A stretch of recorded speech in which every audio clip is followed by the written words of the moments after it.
Dear friends, welcome to my back YouTube channel NKT Shiksha. तो friends, आज के इस वीडियो में लेकर आए 2023 का मोस्ट वीवीआई सब्जेक्टिव क्वेश्चन जो कि जियोग्राफी से लिया गया है। तो जियोग्राफी के जितने भी वीवीआई सब्जेक्टिव क्वेश्चन है उसको आंसर के साथ हम बताएंगे। तो वीडियो को स्टार्ट करने से पहले एक छोटा सा रिक्वेस्ट है, हमारे चैनल को सब्सक्राइब करो, साथ में बेल आइकन को दबाना ना भूलें। तो चलिए बिना कुछ देर करते वीडियो को स्टार्ट करते हैं।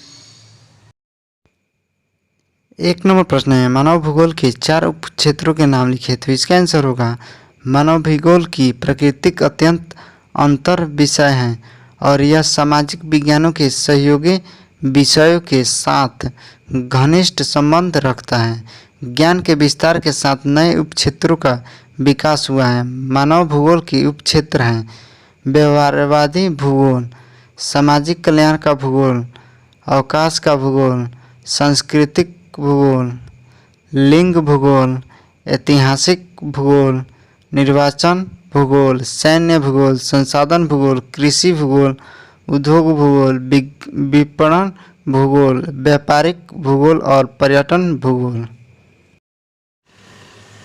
दोनों प्रश्न है, मानव विकास क्या है। तो इसका आंसर होगा मानव विकास से तात्पर्य लोगों के विकल्पों को विकसित करने और परिवर्धित करने की प्रक्रिया से है। तो अर्थात मानव के आर्थिक, सामाजिक, सांस्कृतिक और राजनैतिक विकास के विकल्पों को परिवर्धित करने की प्रक्रिया ही मानव विकास कहलाता है।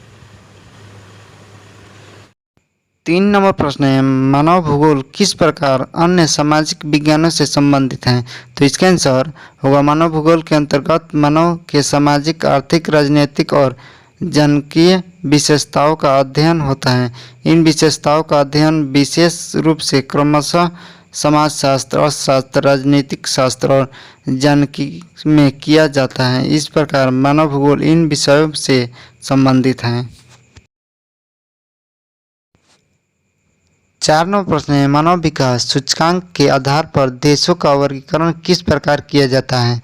होगा मानव विकास सूचकांक HDI स्वास्थ्य, शिक्षा और संसाधनों तक पहुंच जैसे प्रमुख क्षेत्रों में उपलब्धि के आधार पर देशों का क्रम तैयार करता है। यह क्रम 0 से 1 के बीच के स्कोर पर आधारित होता है।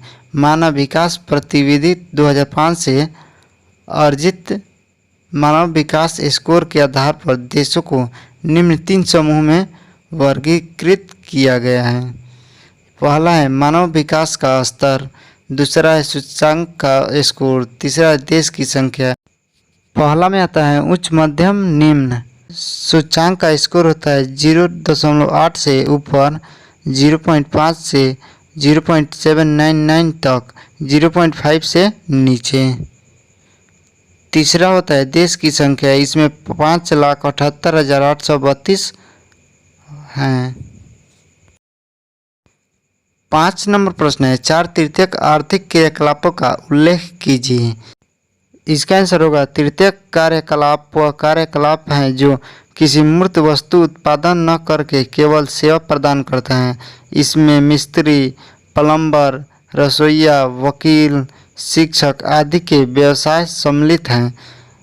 व्यापार, परिवहन, संचार, प्रशासन, मनोरंजन संबंधित कार्य और सेवाएं कुछ अन्य तृतीयक कार्यकलाप हैं। वास्तव में तृतीय कार्यकलाप सेवाएं हैं। 6 नंबर प्रश्न है, मानव विकास के संबंध में कल्याण उपागम क्या है। तो इसका आंसर होगा मानव विकास के कल्याण उपागम के अनुसार मानव सभी विकासात्मक गतिविधियों का लक्ष्य है। कल्याण उपागम मानव विकास के लिए शिक्षा, स्वास्थ्य, सामाजिक सुरक्षा और सुख सुविधाओं पर उच्च सरकारी व्यय का समर्थन करता है।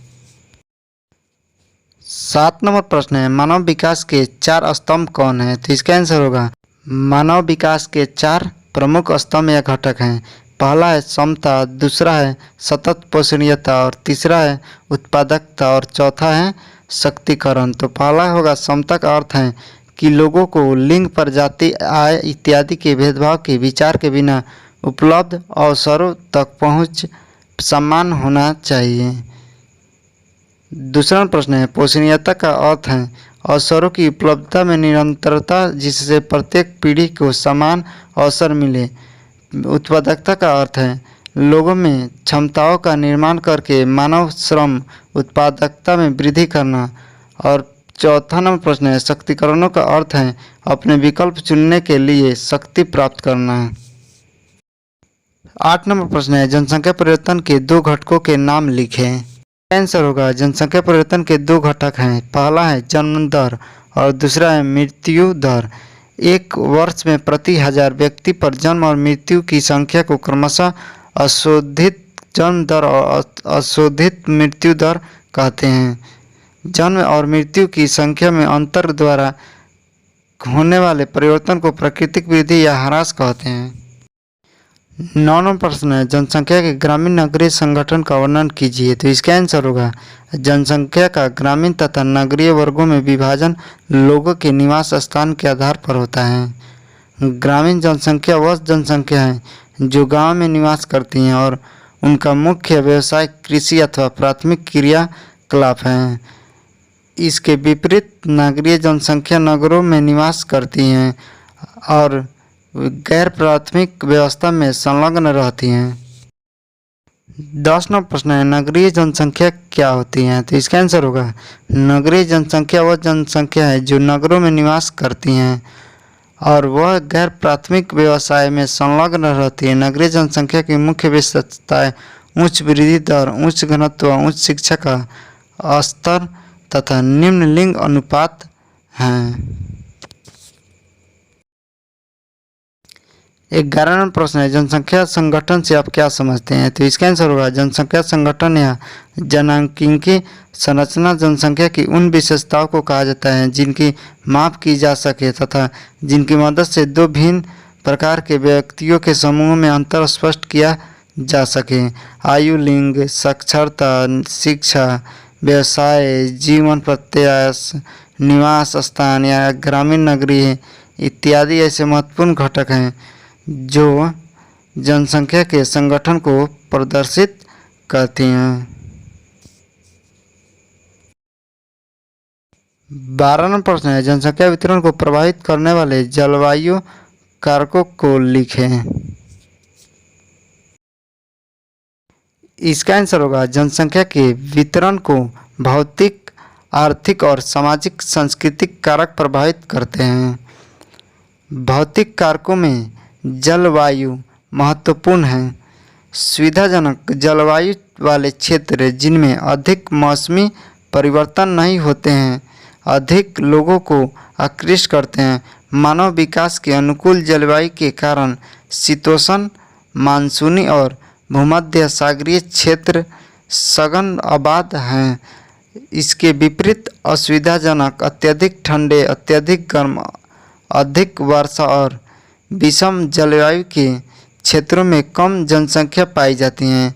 अमेजन बेसिन, कांगो बेसिन और अन्य विषुवरेखीय क्षेत्रों में भयंकर गर्मी और सालों भर अधिक वर्षा के कारण अनेक बीमारियों की संभावना बनी रहती है। अधिक गर्म सहारा, कलाहारी और अन्य मरुस्थलों में भयंकर गर्मी पड़ती है और जीवन कठिन हो जाता है। ध्रुवीय ठंडे क्षेत्रों में भी अत्यधिक ठंडक पड़ती है और जीवन दुर्भर हो जाते हैं। अतः इन क्षेत्रों में कम जनसंख्या पाई जाती है।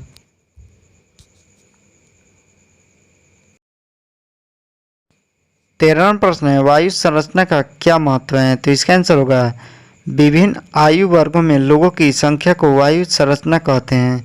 इससे किसी देश की कार्यशील और आश्रित जनसंख्या के अनुपात का ज्ञान होता है जो विकास योजनाओं को बनाने में सहायता करता है। विभिन्न आयु वर्गों के आकार एक जनसंख्या से दूसरी जनसंख्या तथा समयानुसार बदलते रहते हैं। यदि जनसंख्या में बच्चे और बालकों 0 से 14 वर्ष की संख्या अधिक है तो परिच्छिन्नता अनुपात अधिक होगा। 15 से 59 आयु वर्ग के बीच जनसंख्या का बड़ा आकार एक विशाल कार्यशील जनसंख्या का इंगित करता है। 60 वर्ष से अधिक आयु वाली जनसंख्या का एक बड़ा अनुपात उस वृद्ध जनसंख्या को प्रदर्शित करता है जिसकी स्वास्थ्य संबंधी सेवाओं के लिए अधिक खर्च की आवश्यकता है। इसी प्रकार युवा जनसंख्या के उच्च अनुपात का अर्थ है कि उस क्षेत्र में जन्म दर ऊंची और जनसंख्या युवा है।